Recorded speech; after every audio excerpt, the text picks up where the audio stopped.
Does your doctor make more money when you leave with a prescription? Apparently, people believe that us doctors make more money when we prescribe medications, almost like we're getting a bonus every time we send one to the pharmacy. And I didn't know y'all thought this. So let me be very clear. That is not how medical payments work. We are either paid by salary or hourly if we work for someone. And if a doctor owns their own practice, the practice gets paid per visit or per procedure. And then they have to pay their rent, staff, supplies, everything out of that money and then themselves. But in no way, shape, or form do doctors who see patients get paid by the prescription.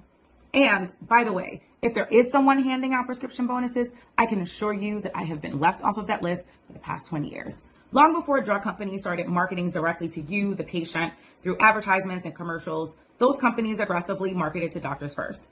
Things shifted because there was concern that the sponsored lunches, free pens, stickies, and samples, and sometimes trips, educational trips that drug companies provided to doctors and staff, were influencing doctors to prescribe certain brand name medications more frequently.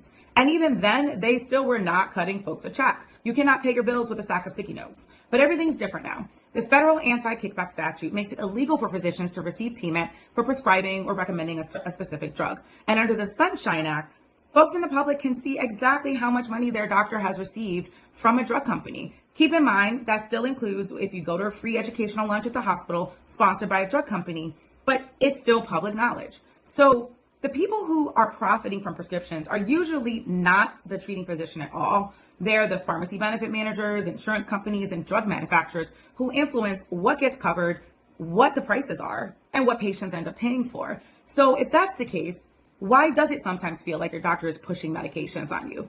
Well, that's because of other pressures. First, time pressure.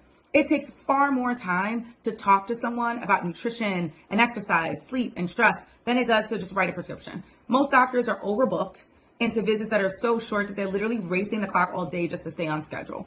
Second, insurance and hospital metrics. Systems want to see documentation, and sometimes insurance companies, that a condition like high blood pressure or diabetes was treated before the patient walks out of the room, and a prescription satisfies those metrics. A conversation about food may not.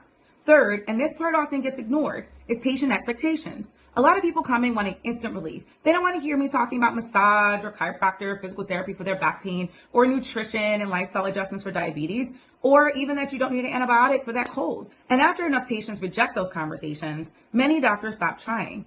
They default to the option that solves the immediate problem and fits inside of a 10-minute visit. I mean, I have definitely had patients leave very angry because what they had could not be fixed by a prescription. So no, your individual doctor is not making more money when they prescribe you medications. The pressure here is not financial.